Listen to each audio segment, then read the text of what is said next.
हम लेंस के बारे में ऑलरेडी पढ़ चुके हैं। आज जो हम नेक्स्ट टॉपिक आपका स्टार्ट करेंगे वो है लेंस मेकर फॉर्मूला, ठीक है। जिसका दूसरा आपका अगर हम इस टॉपिक को नाम देना चाहें तो क्या है, refraction of lens through a thin lens. यहाँ पर हमने लेंस जो लिया है वो थिन लिया है। अब आपको पता है जो लेंस है वो आपका, उसमें दो आपके सरफेस होते हैं और दोनों सरफेस आपके जो हमने इसमें कंसीडर किए हैं, क्योंकि हमने जो लेंस लिया हुआ है कॉन्वेक्स है, उसमें दोनों ही सरफेस कैसे हैं आपके, कर्व सरफेस है, ठीक है। लेंस में आपने पढ़ा था, लेंस के टाइप्स में पढ़ा था, तो लेंस के टाइप्स में आपने plano convex lens, plano concave lens, ठीक है, bi concave lens, bi convex lens, ठीक है। उसमें दो सरफेस होते हैं जिसमें से दोनों सरफेस या तो कर्व सरफेस हो सकते हैं या एक कर्व और एक प्लेन सरफेस हो सकता है, ठीक है। यानी आपका कर्व सरफेस मतलब स्फेरिकल सरफेस।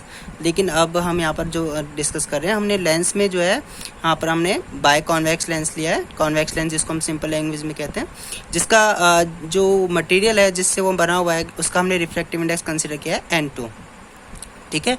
जिसकी हमने थिकनेस कितनी कंसिडर की हुई है T, ठीक है। और इस लेंस को हमने एक मीडियम में रखा हुआ है जिसका रिफ्रैक्टिव इंडेक्स कितना है N1, यानी ये इसकी सराउंडिंग हो गई है, ठीक है। दोनों साइड हमने आपका मीडियम जो है सेम लिया हुआ है N1, ठीक है। अब लेंस मेकर फॉर्मूला है क्या और ये क्यों यूज़ किया गया है? लेंस मेकर फॉर्मूला जो है इस फॉर्मूले की हेल्प से हम किसी भी लेंस को फॉर्म करते हैं, उसको मेक करते हैं और उसकी फोकल लेंथ को डिसाइड करते हैं, ठीक है। यानी उसकी फोकल लेंथ को डिसाइड करते हैं अकॉर्डिंग टू उसकी थिकनेस क्या है और उसका रिफ्रैक्टिव इंडेक्स क्या है। तो उसी के लिए हमें फॉर्मूला ड्राइव करना है, ठीक है। अब लेंस में आपके दो सरफेस होते हैं, ये आपका फर्स्ट सरफेस है स्फेरिकल और ये आपका सेकंड सरफेस है। इसका मैंने पोल कंसीडर किया है P1 और इसका पोल कंसीडर किया है P2। इस फॉर्मूले को ड्राइव करने के लिए हम कुछ एज्यूम करेंगे। सबसे पहले हमने क्या एज्यूम किया हुआ है कि जो लेंस है वो थिन है, ये उसकी थिकनेस है थिन लेंस। दैट मीन्स आपका जो P1 है और जो P2 है, ठीक है, इसमें हम जो है इसको हमने थिन कंसीडर किया है। तो जो आपका अगर हम देखें, ये इधर ऑब्जेक्ट है और ये आपका इधर इसकी इमेज फॉर्म होती है, फाइनल इमेज ये। तो इसमें हम जो है P1 और P2 को नियरली आपका एक दूसरे के बहुत क्लोज कंसीडर करते हैं, ठीक है। जिससे हम उसके जो डिस्टेंस हम कंसीडर करेंगे, ठीक है, वो हम उसमें मैनिपुलेशन करेंगे, ठीक है। तो इसके लिए हम फॉर्मूला ड्राइव कर लेते हैं, ठीक है। तो ये लेंस मेकिंग फॉर्मूले में हमने कुछ एज्यूम किया हुआ है और इसमें जो हम ऑब्जेक्ट लेंगे और जो इमेज लेंगे वो क्या है, पॉइंट ऑब्जेक्ट लेंगे और उसकी जो इमेज बनेगी वो भी आपकी पॉइंट ऑब्जेक्ट बनेगी, पॉइंट इमेज बनेगी, ठीक है। थिन लेंस आपका, और इसमें हमने जो लेंस का अपर्चर लिया है वो भी स्मॉल लिया हुआ है, जिससे हम इसकी फॉर्मूले को ड्राइव करेंगे। और क्योंकि लेंस आपका इसका अपर्चर स्मॉल है तो इसमें एंगल ऑफ इंसिडेंस और आपका एंगल ऑफ रिफ्लेक्टेड जो है वो भी हमने स्मॉल कंसीडर किए हुए हैं, ठीक है। तो सबसे पहले मैं आपका, अगर हम इसमें देखें तो ये फर्स्ट सरफेस और ये है सेकंड सरफेस। तो होता क्या है, जैसे ही आपका ये ऑब्जेक्ट है इससे रे आपकी इंसिडेंट होती है इस सरफेस पे, तो ड्यू टू रिफ्रैक्शन वो अब रे कहाँ से जा रही है, ये आपका मीडियम 1 है, ये मीडियम 2 है। मैंने कंसीडर कर लिया फॉर एग्जांपल ये रेयर मीडियम है और ये आपका ग्लास वाला डेंसर है। तो जैसे ही रे आपका रेयर से डेंसर में जाती है वो बेंड हो जाती है और वो उसकी इमेज को यहाँ बना रही है आई डैश, यानी इस पॉइंट ऑब्जेक्ट की जो ये फर्स्ट सरफेस है ये वाला, ठीक है, ये वाला जो है फर्स्ट सरफेस हमने इसको कंसीडर किया है ये वाला, ठीक है। ये इसकी इमेज बना रहा है आई डैश, जो कि एक पॉइंट ऑब्जेक्ट की इमेज आई डैश बना रहा है। जो आई डैश जो है ये सेकंड जो सरफेस है आपका ये वाला, इसके लिए किसकी तरह वर्क करता है, एज अ वर्चुअल ऑब्जेक्ट। और ये सेकंड सरफेस इसकी जो है इमेज बना रहा है आई, ठीक है। अब हम उसी के अकॉर्डिंग मैं बात कर रहा हूँ। तो सबसे पहले मैं बात कर रहा हूँ रिफ्रैक्शन एट फर्स्ट सरफेस, ठीक है, refraction at first surface. First surface में अगर हम कंसीडर करें तो जो लाइट है आपकी, लाइट रे जो है वो आपकी कहाँ से जा रही है, N1 से कौन से मीडियम में जा रही है, N2 में। तो आप ऑलरेडी रिफ्रैक्शन फॉर्मूला पढ़ चुके हैं कॉनकेव और कॉन्वेक्स दोनों के लिए। तो ये कौन सा है आपका, कॉन्वेक्स है। तो फॉर्मूला आपको पता ही है कौन सा आपका फॉर्मूला क्या था जब आपने, मैं एक बार रिपीट कर दे रहा हूँ। फॉर्मूला आपने अगर याद हो, हमने पढ़ा था ना, इस तरीके से ये फॉर्मूला पढ़ा था आपने। ये n1 था, रिफ्रैक्टिव इंडेक्स इधर n2 था। जैसे रे आपके यहाँ से इस मीडियम में जाती है तो आपने एक फॉर्मूला पढ़ा था n2/v minus n1/u equal to n2 minus n1/r। ठीक है, ये आपने फॉर्मूला कंसिडर किया हुआ था, फॉर्मूला पढ़ा हुआ था। ठीक है, अब r जो था रेडियस ऑफ कर्वेचर, अब यहाँ पर ये दो आपके जो सरफेस हैं, हमने सपोज करा इसका जो रेडियस ऑफ कर्वेचर है वो इस साइड है। ठीक है, ये इसका सेंटर है फर्स्ट वाले का, इसको मैंने नाम दे दिया C1, और इस वाले का जो है इसको हमने इधर नाम दे दिया C2। और आपको पता है, और ये जो इसका सेंटर है लेंस के बीच में, उसको हमने नाम दिया O, जिसको हम कहते हैं ऑप्टिकल सेंटर। अब क्योंकि हमने लेंस जो है वो थिन लिया हुआ है, तो जो आपका डिस्टेंस है ये हम ये मानते हैं कि P1 जो है वो क्लोज है O के, तो आपका O से C2 के डिस्टेंस को हम कंसीडर करेंगे रेडियस ऑफ कर्वेचर। किसके लिए? इस वाले सरफेस के लिए। और O से C1 तक के डिस्टेंस को हम कहेंगे रेडियस ऑफ कर्वेचर इस वाले सरफेस के लिए। तो मैं फर्स्ट सरफेस की बात कर रहा हूँ, रिफ्रैक्शन एट फर्स्ट सरफेस। तो अब क्या होगा, इस वाले फॉर्मूले के अकॉर्डिंग मैं देखूं। ठीक है, आपका इस तरीके से जाती थी ना, तो अब हम ड्राइव करते हैं फॉर्मूला। ठीक है, तो मैं अगर आप कंसीडर करें यहाँ से n1 मीडियम से n2 में जा रहा है, तो फॉर्मूले के अकॉर्डिंग क्या होगा आपका, ये हो जाएगा n2 अपॉन, अब v क्या होता है? इमेज का डिस्टेंस। ठीक है, पोल से। तो हम यहाँ पर इमेज का डिस्टेंस पोल से देखें तो इस ऑब्जेक्ट की इमेज ये बन रही है आई डैश। ठीक है, फर्स्ट सरफेस से। तो O से P1 के डिस्टेंस को तो U कंसीडर किया है, और P1 से आई डैश के डिस्टेंस को हमने V डैश लिया है। तो यहाँ पर हम क्या लिखेंगे, V डैश माइनस N1, कहाँ से, कौन से मीडियम से आ रहा है? N1 से, अपॉन ऑब्जेक्ट का डिस्टेंस किसके? पोल से, इस सरफेस के। ठीक है, अब इधर क्या होगा आपका N2 minus N1 upon radius of curvature, क्योंकि फर्स्ट सरफेस के लिए हमने उसको नाम दे दिया R1। This is equation number 1। ठीक है, अब सेम हम बात करेंगे, ये जो है वर्चुअल ऑब्जेक्ट की तरह वर्क कर रही है इस सरफेस के लिए, सेकंड के लिए। तो अगेन इस केस में क्या होगा आपका, ये इसकी इमेज बनाएगा क्या, I, लेकिन इस केस में क्या होगा, तो हम ले लेते हैं refraction at second surface. Second surface यानी ये। तो अब अल्टीमेट क्या हो रहा है आपका, यहाँ से ये रे जो है इस मीडियम से जब इसमें बैंड होके वापस निकल रही है, तो वो कहाँ से आ रही है? अगेन इस केस में अगर हम देखें तो वो कहाँ से आ रही है, N2 से निकल के कहाँ पर आ रही है, N1 पे। ठीक है, जो इमेज क्या बन रही है आपकी फाइनल इमेज I। तो इसके अकॉर्डिंग अगर हम देखें तो अगेन आप फॉर्मूला देखें इसके अकॉर्डिंग, यहाँ ये जो फॉर्मूला है आपका, ठीक है, यहाँ N1 से N2 में जा रहे थे ना, लेकिन अब आपका क्या हो रहा है, इसको हमने मान लिया फॉर एग्जांपल ये N2 और ये N1 है। तो फॉर्मूला बिल्कुल सेम रहेगा, लेकिन यहाँ पर अब क्या लिखेंगे, जो फाइनल जिसमें जा रहे हैं वो रहेगा ना यहाँ पर। तो इसको मैं कैसे लिखूंगा, N1 अपॉन, अब नीचे क्या लिखते हैं, इमेज का डिस्टेंस इस सरफेस से। तो वो आपने क्या कंसीडर किया यहाँ पर, P2 से I डैश, सॉरी इमेज है ना, P2 से I जो कि V है, माइनस N2 कहाँ से आया था, रे कहाँ से आ रही है, N2 से, और N2 से यानी यहाँ से आ रही है। और इस केस में जो इस सरफेस के लिए अगर हम देखें, ठीक है, जो डिस्टेंस होगा, अब देखो ये तो T थिकनेस थी, यहाँ से यहाँ तक ये था V डैश। तो ये इस वाले सरफेस से इस ऑब्जेक्ट, इस वाले सरफेस के लिए ये तो ऑब्जेक्ट की तरह वर्क करेगी ना, तो उसको हमने मान लिया V डैश माइनस टी। तो V डैश माइनस टी, और इधर आ जाएगा N1 माइनस N2 अपॉन इसकी रेडियस ऑफ कर्वेचर R2। ठीक है,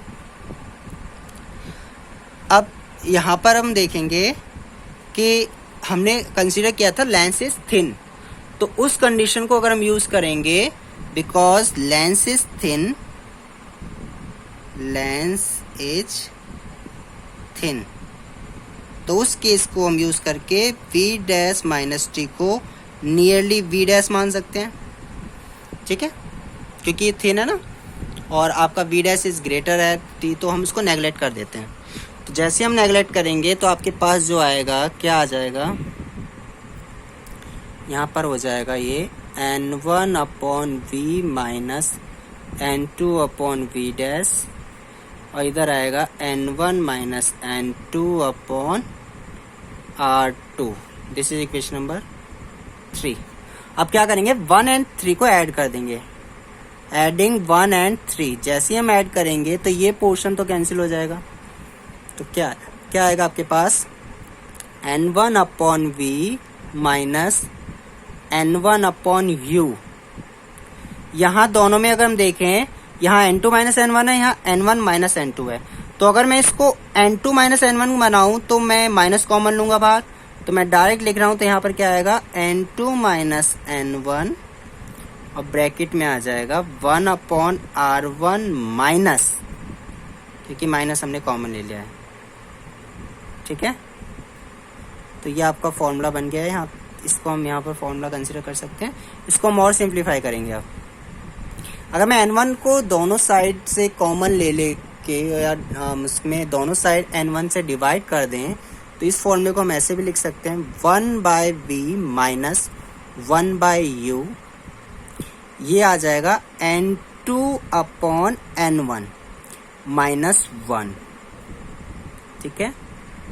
इसको आप ऐसे भी लिख सकते हैं। अब मैंने n2 अपॉन n1 को एक नाम दे दिया है, ठीक है, मैंने उसको लेट कर लिया है, n2 अपॉन n1 को हमने लेट कर लिया है n, जिसको हम रीड कैसे करेंगे, हमने ये रीड किया है n is the refractive index, ठीक है, ऑफ ग्लास ऑफ लेंस, ठीक है, with respect to its surrounding, ठीक है। इसको आप ऐसे ही तो लिखोगे ना, इसको 1 and 2, यानी refractive index of second medium with respect to 1 यानी उसकी सराउंडिंग। तो n को हमने नाम दिया refractive index of lens with respect to its surrounding. तो उसके अकॉर्डिंग अब ये फॉर्मूला अगर हम देखें तो क्या आ जाएगा, 1 upon V minus 1 upon U equal to n minus 1 and 1 upon r1 minus 1 upon r2। This is again a lens making formula, ठीक है, लेकिन अब हम इसको फोकल लेंथ की टर्म्स में कन्वर्ट करेंगे। तो फोकल लेंथ की टर्म्स में कन्वर्ट करने के लिए अब हम क्या करेंगे, तो आपके पास फॉर्मूला आ गया 1 upon V minus 1 upon U equal to n1 minus n minus 1, ठीक है, bracket 1 upon r1 minus 1 upon r2। तो इसी फॉर्मूले को अगर हम फोकल लेंथ की टर्म्स में लिखेंगे तो क्या आएगा आपके पास, ये 1 upon V minus 1 upon U equal to n minus 1। मैं एक बार फिर रिपीट कर रहा हूँ, मैं n यूज़ कर रहा हूँ, कहीं कहीं आपको रिफ्रैक्टिव इंडेक्स के लिए एक और सिंबल यूज दिख सकता है बुक्स में, वो है म्यू, ठीक है, लेकिन हम n से रिप्रेजेंट करेंगे क्योंकि हमने स्टार्टिंग से ही n से किया है। अब मैं कंसीडर करूँ अगर कि जो आपका ऑब्जेक्ट है अगर वो u जो है वो इन्फिनिटी पे हो, if object is at infinity, तो आपको पता है v जो है इमेज कहाँ पर बनती है, फोकस पे। तो उस केस को अगर यूज करें तो ये क्या आएगा, 1 upon f minus 1 upon infinity n minus 1, ठीक है।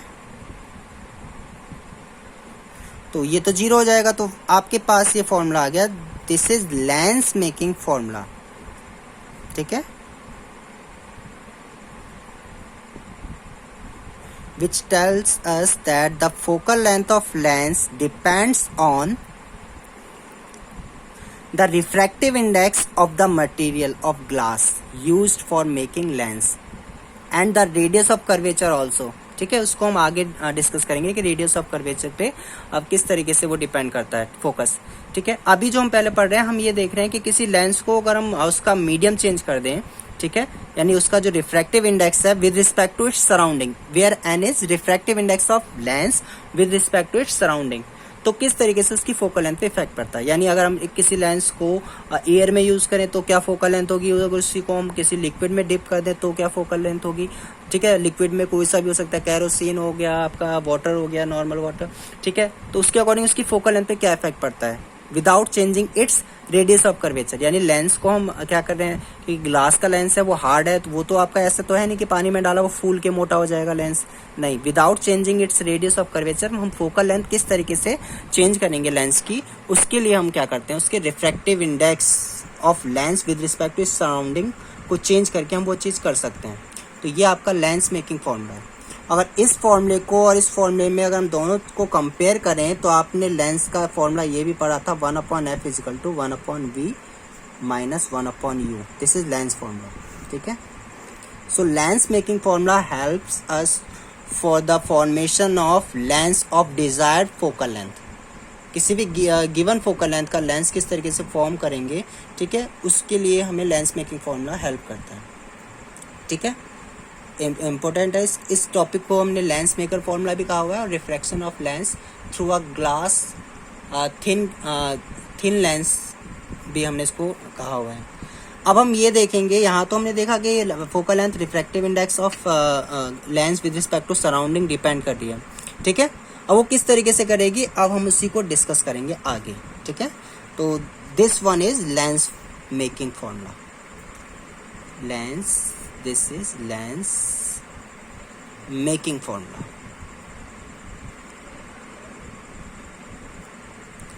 और जो नीचे वाला आपको वो तो पता ही है, दिस इज लेंस फॉर्मूला।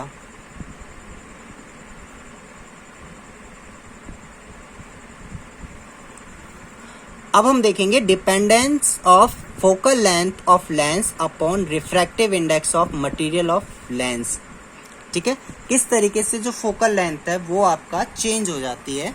ठीक है, अकॉर्डिंग टू जो आपने लेंस यूज किया हुआ है।